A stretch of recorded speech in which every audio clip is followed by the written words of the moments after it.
Welcome to the Legally Speaking podcast. I'm your host, Rob Hanna. This week, I'm delighted to be joined by Michael Burne. Michael qualified as a solicitor in 1995 with experience at city law firms, Dentons and Allen & Overy, and in the professional services business. He is the founder and CEO of Bamboo.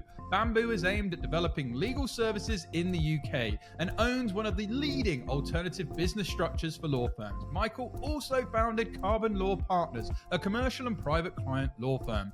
Known as a rebel with a cause, Michael is passionate about changing the way the legal profession works one step at a time, committed to challenging the status quo. So, a very big warm welcome, Michael. Hi, Rob. It's great to see you. Thanks for having me on. Oh, it's an absolute pleasure. I've been looking forward to this one for quite some time. So before we dive into all your amazing projects experience to date, we do have a customary icebreaker question here on the Legally Speaking podcast, which is, on the scale of 1 to 10, 10 being very real, what would you rate the TV series Suits in terms of its reality of the law, if you've seen it? I've very definitely seen it. In fact, I've watched all of the episodes of Suits, so maybe I'm a binger. I would give it a solid 2 out of 10. And the fact that you have seen a lot of the episodes, if not all, I think you don't need to justify your answer. And with that, we will move swiftly on to talk all about you. So would you mind, Michael, telling us a bit about your background and career journey to date? Sure, of course. South London Comprehensive schoolboy, first university in my family. And I don't know anyone in the law, so chatted to a friend's daughter who'd done a law degree at Leicester, decided to go there because it sounded great, and the law faculty was in a former mental institution, which made me smile. Loved studying the law, although I nearly got thrown out at the end of the first year for not taking it seriously enough, but redeemed myself in the end. Managed to get articles, because I'm relatively old, at what was then called Denton Hall, Bergen and Warrens, who said they were a city law firm because the back door to 5 Chancery Lane had an EC postcode rather than a West End one. And so my desire to be a lawyer came from a black and white TV show that I used to bunk off school to watch called Crown Court. I know a few people have been on your show and have mentioned things like Ally McBeal, fabulous, LA Law. Well, in fact, LA Law was relevant when I got the very fortunate offer of my articles at Denton Hall, because 5 Chancery Lane had a glass lift and there was a glass elevator in an atrium in LA Law. So I really thought I'd landed as I strode in there in my freshly bought Burton suit in 1992. Is when I started my training at Denton's. And then I had a spell there, qualified there, stayed there, became initially an IP litigator. But as is common with all IP litigators, my first piece of work when I qualified was a fairly high-profile criminal case. And I acted for a very high-profile business owner and TV celebrity. And in a moment of great irony for me, it turned out that he had been in an episode of Crown Court. So talk about life going full circle. And then when I was about 3 PQE, because of course you measure everything in terms of years rather than content, I went to, I got invited, and again, bizarre story, got invited to join Allen & Overy's IP litigation team after having lunch with the head of IP litigation back in the day, a lovely lady called Katrina Smith. She invited me for lunch. I didn't know why I was going, but it was a free lunch, so I went. We got on really well, and the next thing I know, I'm being asked if I'd like to go to A&O. So comprehensive schoolboys like me don't turn down invitations like that. So I went to A&O for a bit. And then late 90s, I decided, with my massive, huge wisdom, age 27, that I wanted not to be a lawyer because I thought lawyers were advisors. I wanted to be a decision maker, someone who made decisions rather than advised other people who made decisions. What a lot of nonsense. How little do you know when you're young? So I told my dad, I'm gonna leave Allen & Overy. He couldn't quite understand. He just started reading the Times, having moved up market from the Daily Express, and there was an article in the Times about A&O's first £1 million partner, and I'm talking 1998, and he couldn't understand why I would leave a firm like that. That's people like us don't leave firms like that, son. No, Dad, but I want to be a decision maker. So I left and I went into industry on my journey towards deciding things, or so I thought. And of course, you realise decision makers are actually either one of two people. They're either the shareholders of a business, the owners of it, or, and this is a kind of last decade realisation, now I'm in my 50s, or they're you. You are the decision maker. And so that realization has taken me 30 years of a career to work out that it wasn't someone else who was making decisions for me. It was me making decisions for myself. And realizing we more live in a world of if you like, the age of the individual, where you as an individual can control your life and your career. And if you're smart enough to realize it, you're a volunteer in all of them, and you can change anytime you like. Easy to say, sometimes hard to do. So yeah, that's most of the front end of my career. No, and it's fascinating. There's so many things going through my head when you were talking through there. Interestingly, my the reason I do a lot of what I do, my grandfather ran his own law firm in the 1950s, which was in Leicester. So, at the time, that was the second richest city in the UK due to the hosiery trade. And he said a quote to me that kind of mirrors what you were saying at your 27-year-old age. He says, "You can't put a wise head on young shoulders." And, that's quite profound to what you were saying. I think in modern times, obviously, I look at the next generation, I think, wow, they've got a lot of talent and they're tech savvy and so forth. But I still think there's some sort of truth behind that. So let's just quickly break down before we come on to obviously what you're doing currently and all the amazing things that you're doing in terms of really looking forward, because I think we're going through this new revolution. We can't hide the fact that tech is most definitely here and all of that good stuff. But what were your experiences back then working for the likes of let's just call them Dentons now, and the likes of A&O? What were some of your key lessons that you picked up there that maybe helped shape your career and obviously then future going on to found firms? I think it's interesting. I think there's an enormous privilege in going to work for what I might describe as institutions like that, and I think there's a great flurry of people being critical of those large law firms and the way that they work people.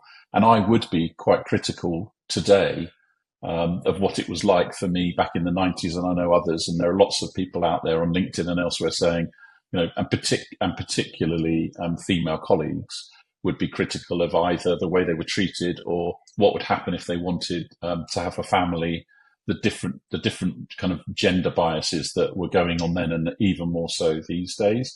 But I still maintain that I was privileged to go and work in an organization like that and to have access even to do the photocopying on significant large pieces of litigation or property or corporate transactional work for household name clients.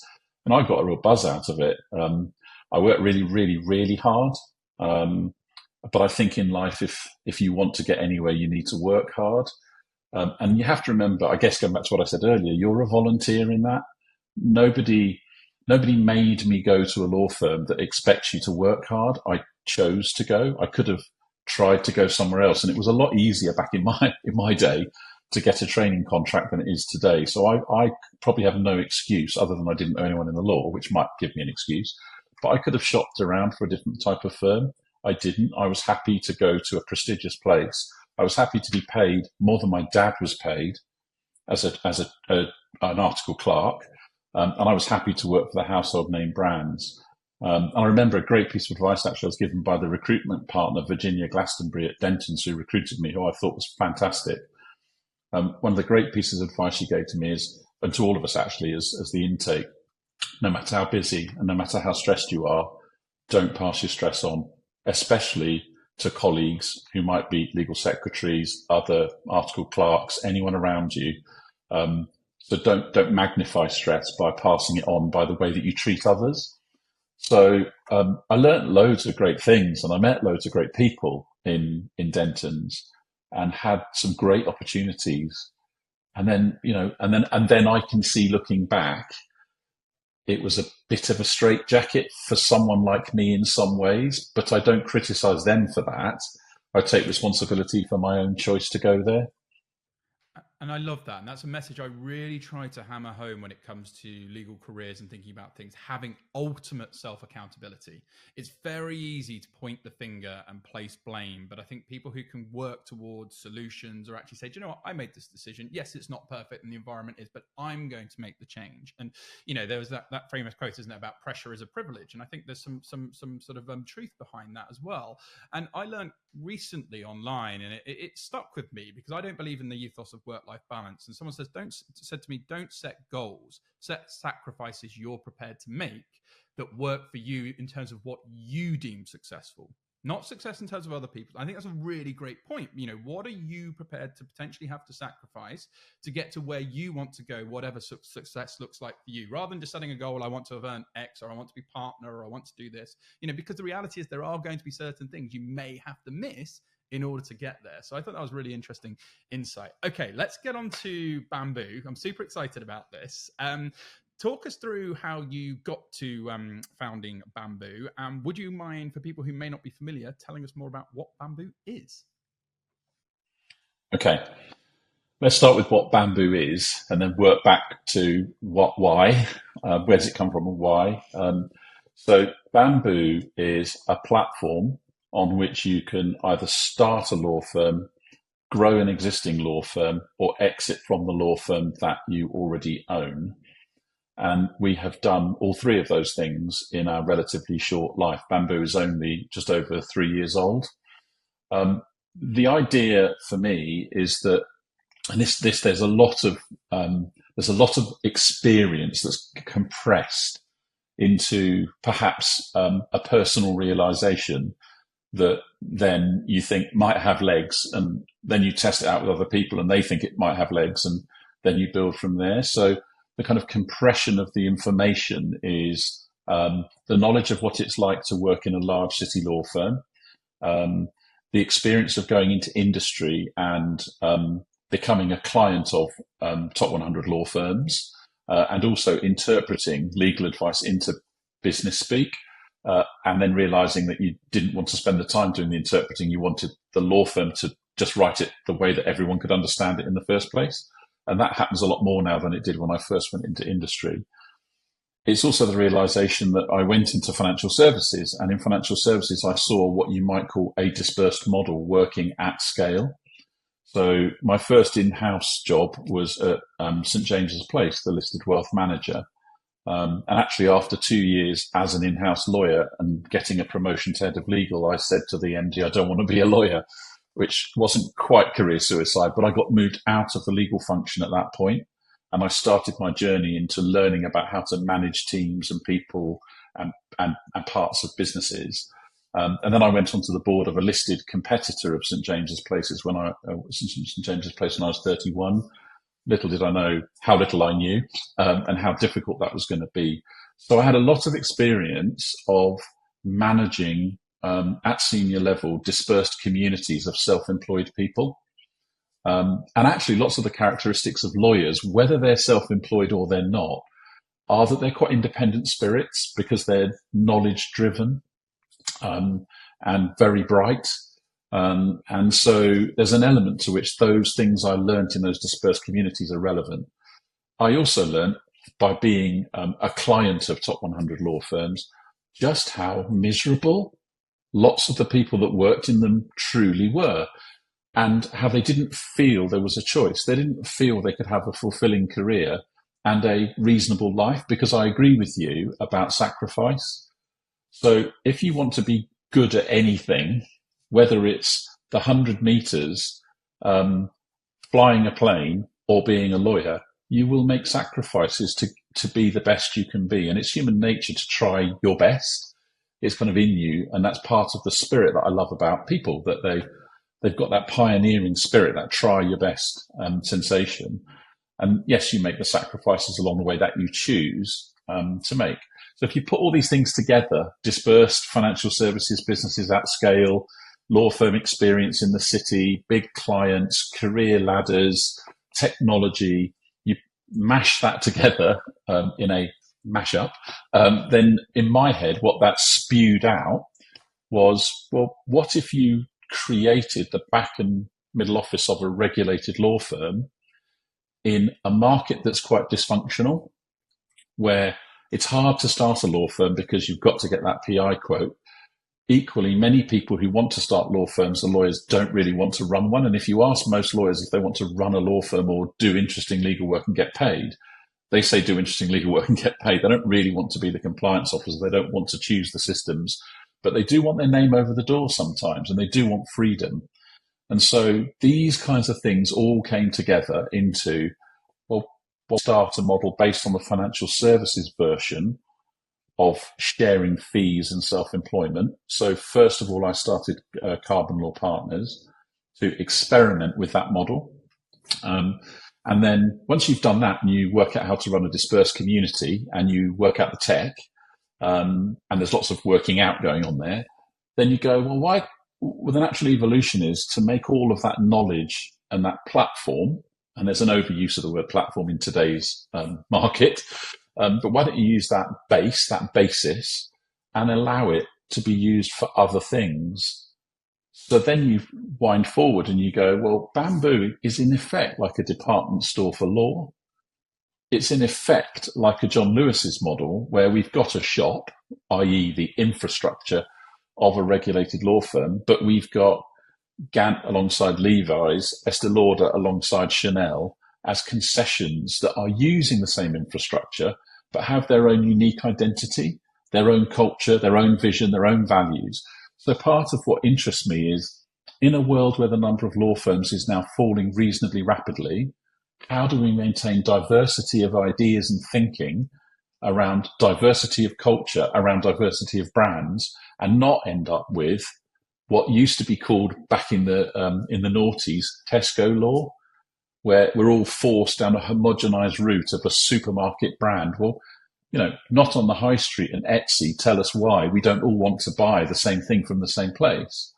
And that might be true if we're thinking about law.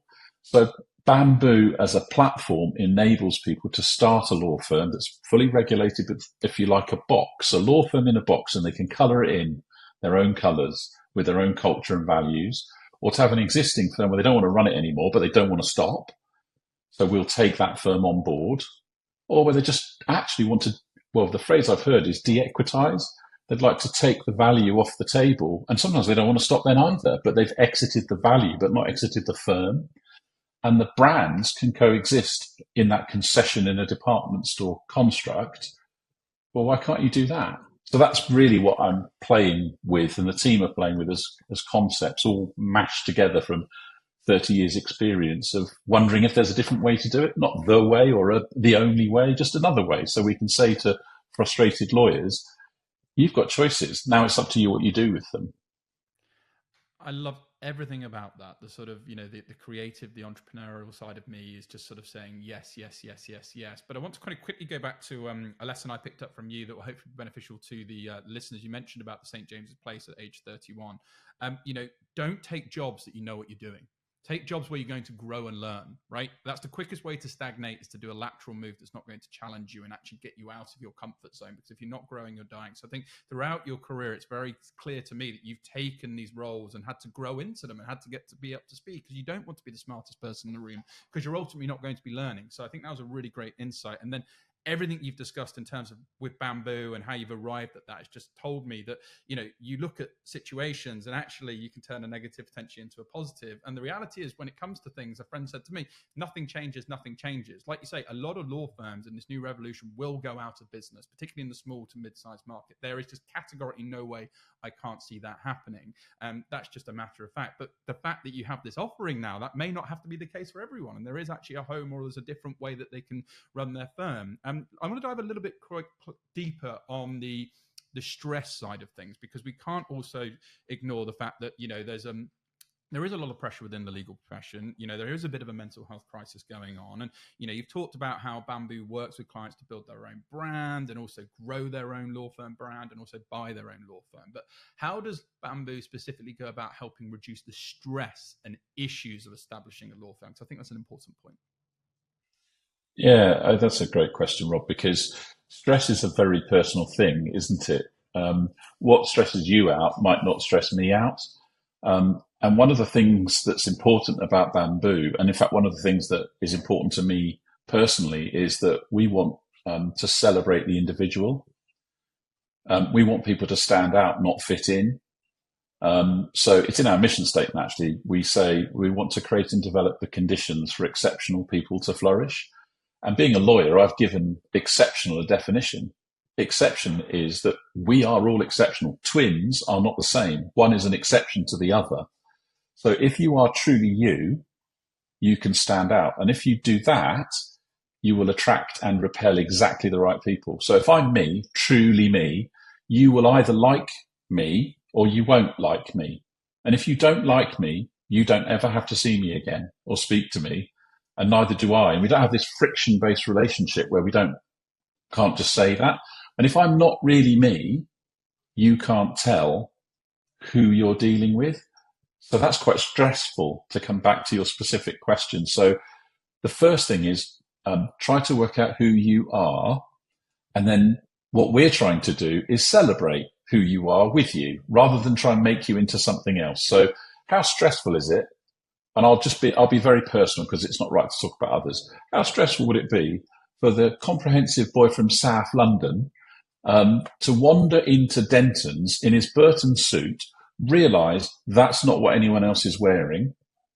Now imagine you magnify that with any other personal characteristic about a human: race, gender, sexual orientation, anything. I'm just doing the very basic white, middle-aged, middle-class male version of it, which I know gives me an enormous amount of privilege. Okay, so I'm in my Burton suit feeling like I don't fit in because I hadn't been to Oxford, I didn't speak in a certain way, and so that was really stressful to me. And so the stress of not being true to yourself is hard work. So start with, and Bamboo would encourage this, and so would we at Carbon, start with being you. Be honest about who you are and be honest about what you want. So whenever I meet people who are thinking about Carbon or Bamboo, and there'll be people who might even listen to this podcast who've spoken to me, go, oh yeah, he did ask me that. 2 questions. Who are you and what do you want? Now, they're not designed to be pointy, hard questions or to be provocative or difficult. But if you tell me who you are and what you want, I can tell you how we can help. But if you're not honest about that and you give me a meme or a version of yourself, I can never respond to that. So start with who you are. That will automatically reduce the stress of trying to be someone else. And then if you think about the environment that you're joining a community. We call it BE, the Bamboo ecosystem, which we can come on and talk about what that is. You're joining a community of like-minded people. They're all different. They're all being themselves. They've all joined a place because they feel that suits them. So the stress in that environment is different by design to start with. Now then, there are things that are stressful about running a business.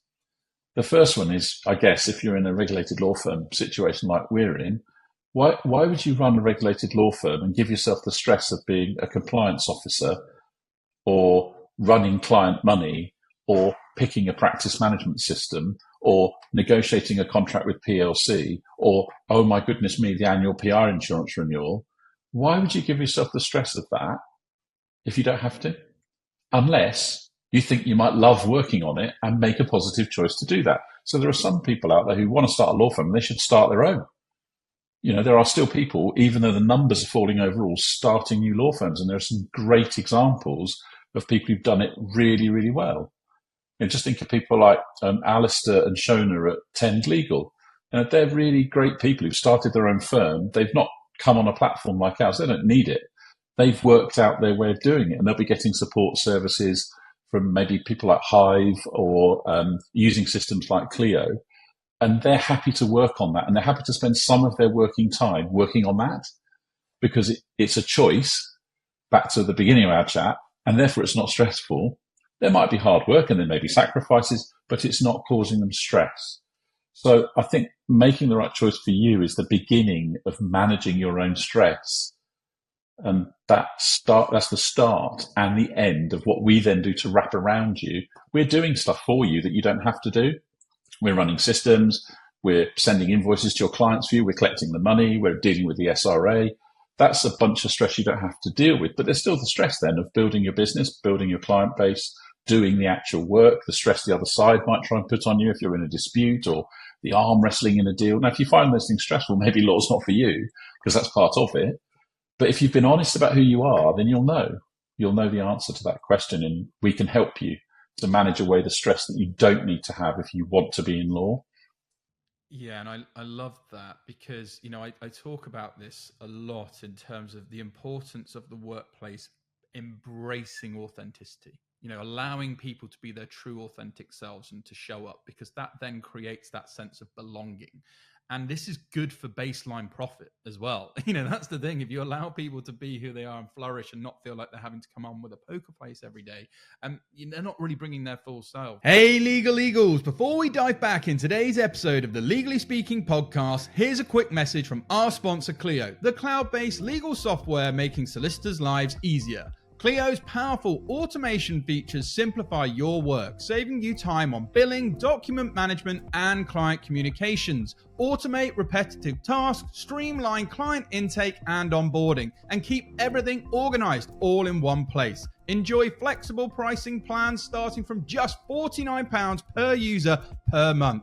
Curious about the data migration from your existing provider? Clio's experts will take care of everything, ensuring a smooth and seamless transition with limited downtime for your firm. Ready to see how Clio can help your firm maximize efficiency and increase your revenue? Book a free product walkthrough today at clio.com/UK. Now back to the show. I love that you touched about, as myself, as sort of I'm passionate about legal community building and trying to build this kind of more collaborative, future-proofed, community. Everything is energy. So if you can get into the BE system, like you mentioned, you're going to have that energy because you're going to be around those right and like-minded individuals. And actually you can go and mastermind a problem together, and you're not just getting sort of, this negative energy for someone who might be looking down on you, or maybe actually saying that's quite easy. We're all in this together. There's no silly question. I'm in the right environment. I'm going to help flourish and grow. And it's so, so important. Okay, I just want to go back a quick step because we have a range of listeners, obviously from law firm owners, people curious about the law, and also legal people thinking about starting in the profession. And some of them may not be quite so familiar with an ABS law firm. So working within ABS law firms in the UK, you enable lawyers, financial advisors, accountants, and new market entrants to set up an SRA regulated firm, which we've talked about. But for those who are unfamiliar, could you explain what an alternative business structure is, and how does this model perhaps differ very much so from the traditional law firm models that people might be more familiar with? Okay, so go back in our legal education to 2007 and the Legal Services Act, which is what sent me down this pathway. And in fact, I tried to raise money in 2008. I had some support from an accountancy practice to go and raise 10 million to start this business model. And for another day, there's a story that I call Shag Pile Carpet. And the Shag Pile Carpet story is me in a private equity firm's offices in Mayfair, ready to do my first pitch to raise 10 million to start this business on September the 18th, 2008, which was the day that Lehman's collapsed. So I didn't get my money, and I wasn't able to start my ABS then because of circumstances and timing that were completely out of my control. But I did 17 pitches that week because nobody cancelled. But everybody said, have you seen what's happened to Lehman's? We can't possibly invest that much money in your startup idea, Michael. Yes, but I've got a new clean shirt on and I've got my adrenaline going. And surely you've seen me because great idea, but not for now. So an ABS was the structure that enabled external investment and external owners of law firms, something they're now trying to do in Scotland and in other jurisdictions in the States and so on. And I think we need to be careful because people talk about ABS like ABS is the definition of a modern law firm. It isn't. The definition of a modern law firm is to do with who runs it and what they're trying to do. And the regulator says you can have different structures in which you can choose to do that. And ABS means you can have outside owners. And if they own above 10%, they need to be approved by the SRA. But when I first started, and people didn't believe me, when I first started in 2010 on my little experimental law firm, I was a limited company, authorised body law firm. I was not an ABS. I didn't become an ABS, and this is such a lovely quirk of fate. I became an ABS, or we became an ABS, on Valentine's Day in 2019. So for nearly 10 years, we were not an ABS, but people would have described us as doing things that were disruptive with a small d, different, trying to forge a different way of practicing law, fee sharing, consultancy, new models. But we were a bog standard law firm. So let's not get hung up on what an ABS is. An ABS is useful if you want outside money, but the most important thing isn't the underlying regulatory structure.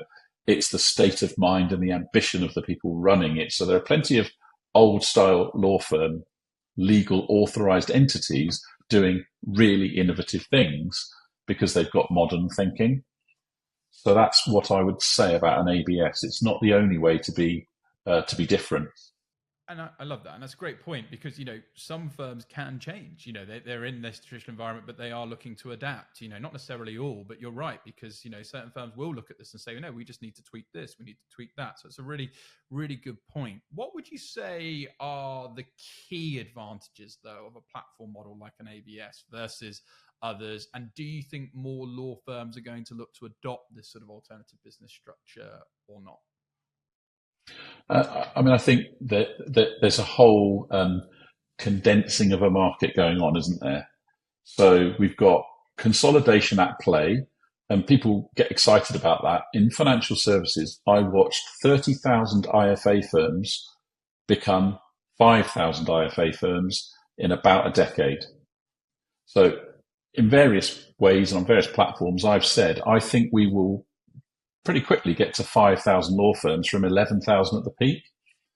Now that implies lots of change, and that implies lots of opportunity. So change to me is an opportunity, but the opportunity to change doesn't mean chucking the baby out with the bathwater.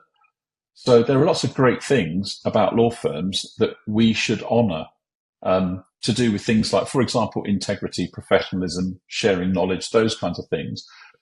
The spirit of partnership, not the legal construct of it. We talk about that a lot inside our business. Let's work in the spirit of partnership for a shared outcome.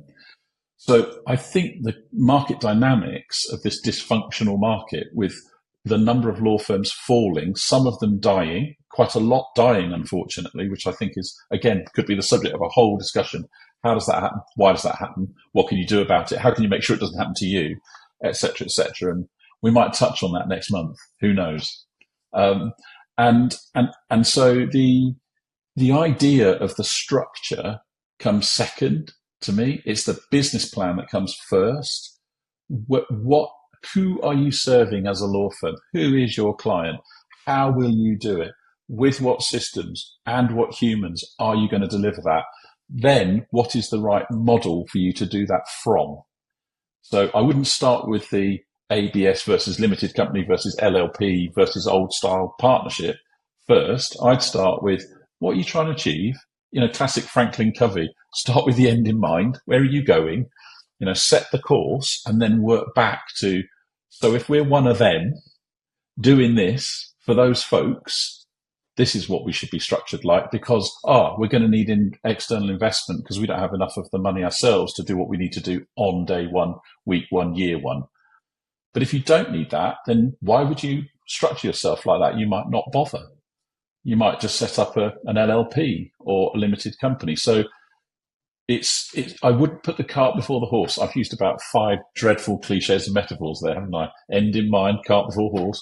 It's true though, and I always think, a lot of people, it's very strategic thinking what we're showcasing here. I always think about your ICA, ideal customer avatar, and thinking back to that and that journey, and it's absolutely what you're just sort of articulating there. So this is all good stuff. Really enjoying the conversation. Okay, the kind of key question, probably listeners listening in who might be at a smaller firm or might be a little bit twitchy in their current environment, what strategies can smaller firms employ to survive and indeed thrive in a consolidating market that you're referring to?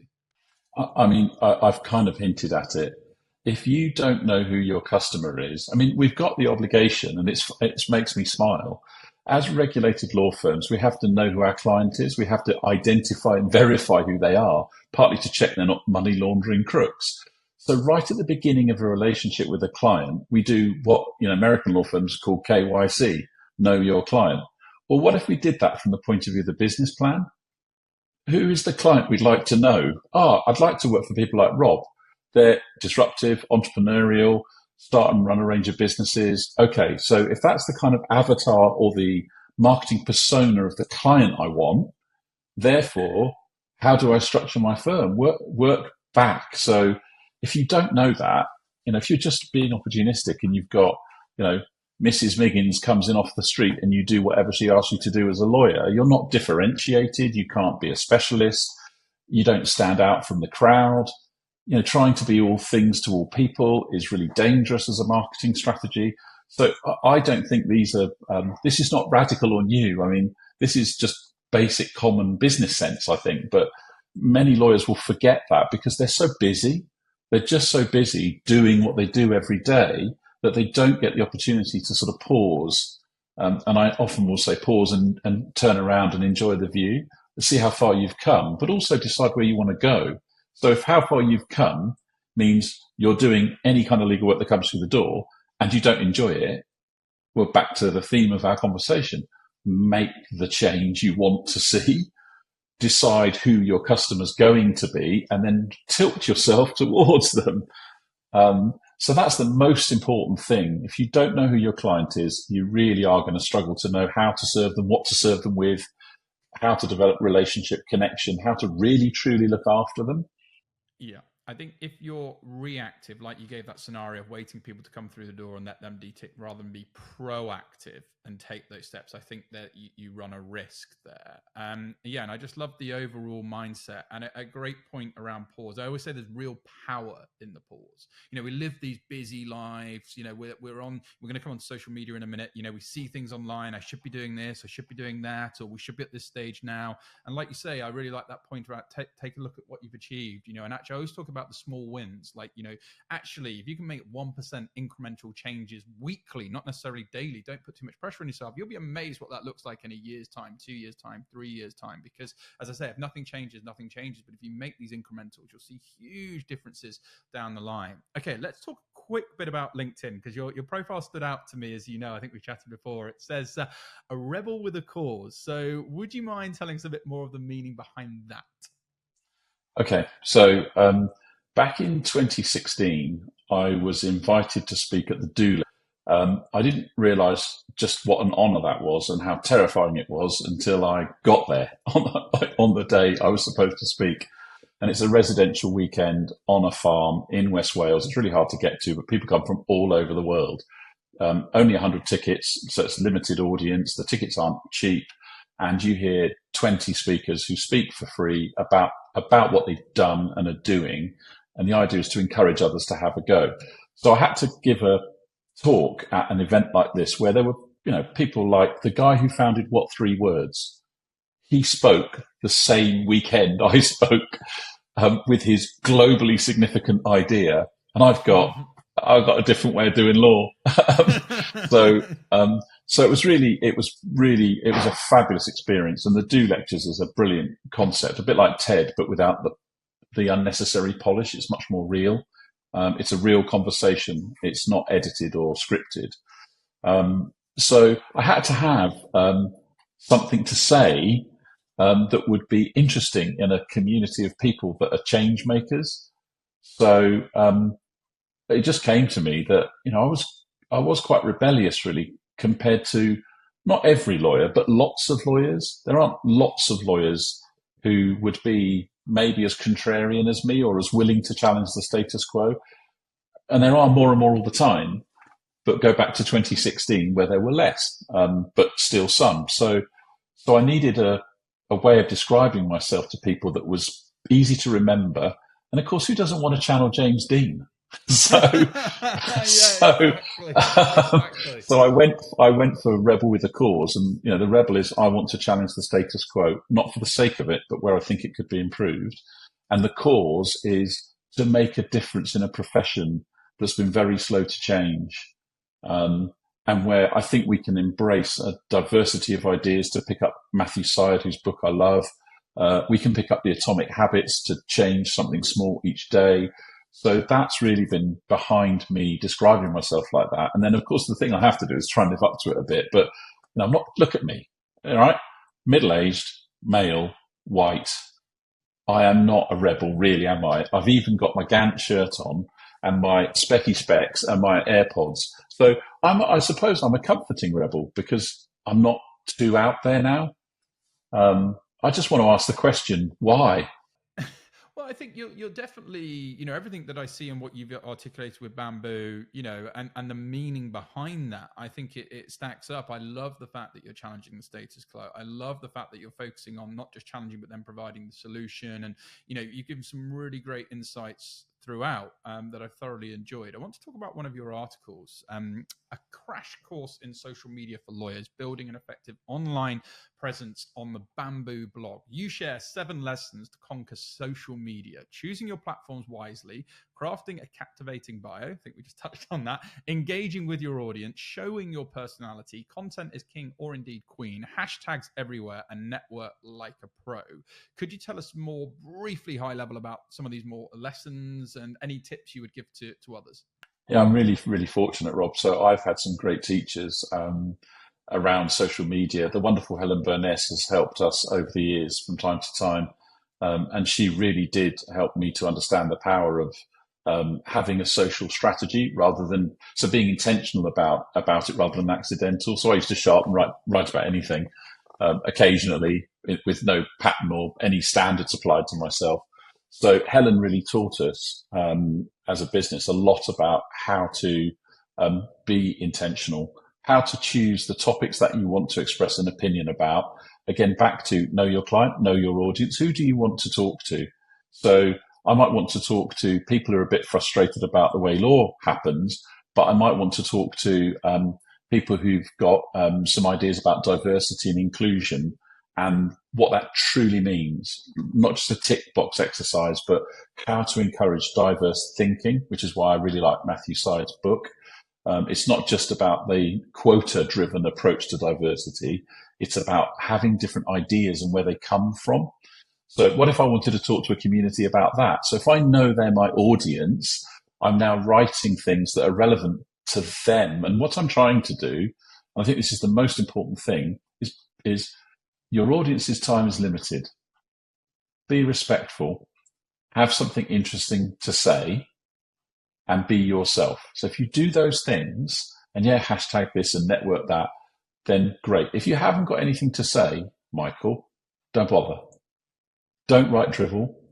Don't write stuff you don't mean. Don't write stuff that is insulting. Don't write stuff that you wouldn't say to your grandma. Be honest and straightforward and true and decent, and share your views and opinions and experiences when you've got something to say. And if you haven't, don't just fill our consciousness with the drivel and pictures and nonsense. So I've actually pared back the amount I say. I comment regularly on other people's stuff because I like what they say. And if I like what they say, I'll say it. And I'll sometimes do a bit of jousting. So me and Scott Simmons will joust regularly about the chargeable hour and it being whether it's the source of all evil or, in my view, bad management is the source of all evil. And, there's things like that where you can engage with people and get to know them. So be yourself, say something if you've got something to say, connect and support those that are saying something, because it takes effort to create content, as you really well know.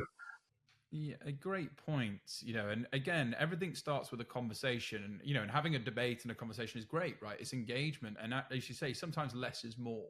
So, and one of the benefits of a platform like LinkedIn, actually, I've got a good friend, John Lindsay, who creates parody videos for the legal community. They're hilarious. I've done a few myself. He only posts on a Monday. And his strategy is he's in the comments, right? Because that will enhance his visibility and he'll build community through driving conversation, making people seen and heard. And so, you don't necessarily, like you say, just need to fill the gaps and, just be yourself. So important. So, really great lessons as always. So I've got a couple of quick questions before we finish up. Probably quite a big question because I don't know how I'd even answer this now with the world that we're in. But how do you envision the legal profession evolving over the next, decade. Yeah, I guess in the next 5 years, because we're in unprecedented times in terms of change and what's going on. So, and within that, what role do you see Bamboo really playing in this evolution of legal services? God, what a couple of whoppers to finish on. Um, Yeah. so, let's look at the market and where's it going. So, I think it won't change as much as people believe that it will. If we look at evidence, if we do a bit of financial services, past performance isn't a guide to the future, but it's quite useful to have a look back. The pace of change in law has been relatively slow. I think it's accelerating, and we should be aware that it's accelerating. So that calls upon us to behave differently if we want to be the survivors. So back in 2007, I spoke at a lawyer conference about being an arc builder. So I was asked, what's my model for the future? And my answer was, and I'm not a religious person particularly, but my answer was, I'm building arcs because I don't know when the flood's coming. So the flood is gradually coming. The water is rising, and not everyone is rising with it. Hence, less law firms, and they're not all consolidating in happy mergers and successor practice deals. Some of them are just dying, and in my analogy, sadly drowning, which is awful. So being an arc builder, which involves having a little look forward. I wouldn't look forward 10 years because I haven't got a clue what's happening next week. I'd go 6 to 12 months, and I would have a clear strategy for what we as a firm or I as a lawyer am going to do in the next 6 to 12 months. And I would keep vigilant for signs of the flood or signs of change or signs of acceleration and be able and agile enough to move.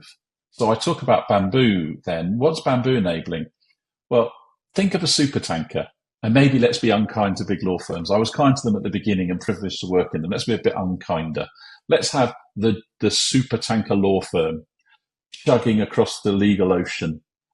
Really difficult. If you said to that super tanker law firm, turn left, yeah, that's really difficult, right? The time it takes that super tanker to turn left is really slow. So what if Bamboo enables a flotilla of small boats? And as we remember D-Day, something that's very, very important to me and my family because my grandfather was on the landing craft in D-Day, that flotilla of small boats was incredibly powerful. Why? Well, because you could form that flotilla of small boats up to look like a supertanker, but if one of them needed to swerve off right to fulfill an opportunity, they've got the agility and the speed, but they've got all of the comfort of the supertanker shape, form, resources. So that's where I think Bamboo has a part to play in helping that flotilla of diverse and different small boats shape up together when they want to and need to into what I've called the Bamboo ecosystem, so they can share clients, knowledge, information, intermediaries, experts, but be themselves. So the future is about progressive change. The speed is being exaggerated over what it will actually be, but we should watch out because one thing I'm 100% sure about in everything I've just said is that I'm wrong.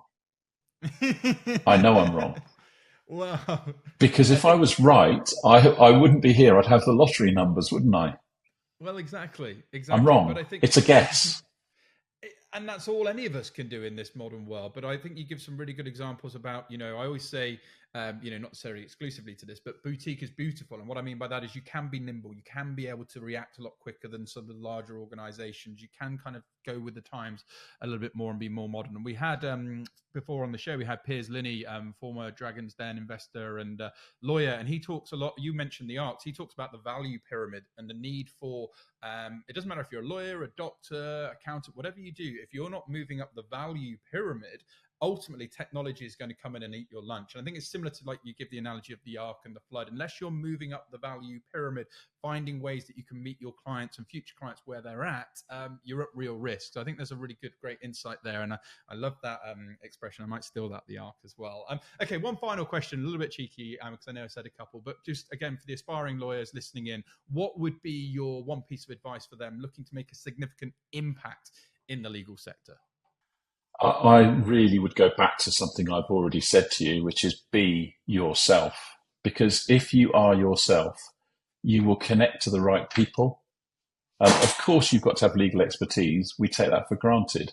Of course, you've got to be good at building relationships with people, because that's what lawyers essentially do. They build relationships, and relationships are human interactions. They're not digital. They might be digitally enabled, and we're digitally enabled to talk to each other right now, but we're forming a relationship and a bond. There's chemistry going on.